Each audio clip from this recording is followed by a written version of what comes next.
Galera, a próxima questão agora é um pouquinho mais elaborada. Escreva um programa que pergunte ao usuário o raio de um círculo e em seguida calcule e imprima a área desse círculo.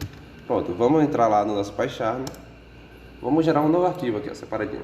Novo arquivo em Python.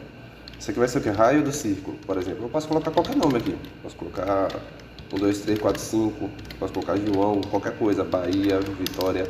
Mas eu vou colocar raio círculo, vai ser o nome do nosso arquivo. Raiocírculo.py foi criado, beleza? Vamos colocar o comentário aqui, o símbolo de comentário para a gente estar lendo o nosso programa melhor, lendo o que a questão pede, né? Deixa eu só dar dando um espaçamento aqui, pronto. Escreva um programa que pergunte ao usuário o raio de um círculo e em seguida calcule e imprima a área desse círculo.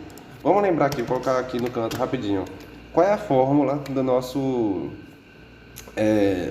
nossa área do círculo? Não sei se vocês lembram da aula de matemática, que a área vai ser dada por π vezes o nosso raio ao quadrado, né? Vocês lembram dessa fórmula aqui, ó? Π vezes raio ao quadrado. Isso aqui vai ser o cálculo da nossa área. Π é uma constante, a gente vai aprender a buscar ela aqui, tá? Aliás, hoje talvez não, talvez hoje eu vou fazer uma coisa um pouquinho diferente. E R é o raio que vai ser digitado pelo usuário, né? A gente vai perguntar ao usuário qual é o raio. Então a gente só precisa dessa informação aqui para poder calcular a área e estar imprimindo para o nosso usuário. Então pronto, vamos criar uma variável, raio, que vai alocar na memória um espaço para que a gente possa armazenar a informação do usuário. Vamos usar de novo aquela função input, ó. Perceba que é sempre a mesma coisa. Insira o raio do círculo. Pronto.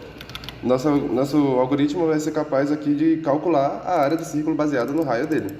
Pronto. O usuário digitou o raio, esse valor que foi digitado na função input vai ser armazenado na variável raio. E agora a gente vai calcular a área. Vamos criar uma variável área que vai guardar esse valor calculado para a gente, para ficar mais organizado. Π, tem como a gente usar, vocês sabem que π é um número enorme, né? 3.14, 15, um bando de coisa lá, um número irracional, um número meio que com a dízima infinita. Para hoje eu não vou estar usando esse valor precisamente não, mas vocês vão aprender no futuro como é que usa. Eu vou usar π como se fosse apenas 3.14, vou estar arredondando aí, tá bom? Então pronto, eu vou criar aqui uma variável π e vou estar armazenando separadamente aqui, ó, 3.14. Só para ficar mais organizado no nosso programa. A gente já sabe que a variável π tem o valor de 3.14. Na hora de calcular a área, eu preciso do quê? Do valor de π. Então pronto, vou usar essa variável aqui para fazer a conta, vezes o raio ao quadrado. No Python, quando a gente quer fazer uma operação de multiplicação, a gente usa o sinal de asterisco. A gente não vai usar x, porque ele vai entender como se fosse uma letra, né? O sinal de asterisco representa a multiplicação. A gente vai fazer o quê? Eu quero multiplicar π pelo raio ao quadrado. Como é que a gente vai calcular o raio ao quadrado? A gente poderia fazer simplesmente raio vezes raio, que aqui é o sinal de multiplicação, né? Então isso aqui pode ser raio, pode ser entendido como raio ao quadrado, ou eu posso usar um operador do Python de exponenciação, de potenciação. Ele aqui vai ser usado para a gente conseguir elevar um valor específico quantas vezes a gente quiser. Como é que a gente faz esse valor de potenciação aqui, ó? A gente usa duas vezes seguidas o sinal de asterisco. Aqui o Python não vai entender que é uma multiplicação, ele vai entender que é uma exponenciação. E aqui vai ser o quê? O raio elevado ao quadrado. Se eu quisesse elevar o raio ao cubo, eu colocava asterisco, asterisco, 3. A quarta, 4. A quinta, 5. Por aí vai. Eu vou elevar aqui apenas ao quadrado. Então pronto.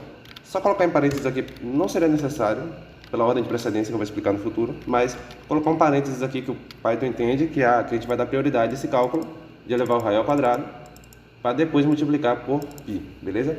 Tendo isso, a gente vai ter um valor aqui aproximado do que seria a área. Aproximado porque 3.14 foi o valor que a gente estimou para π aqui. Pronto, a gente tem o valor da área, vamos só imprimir agora.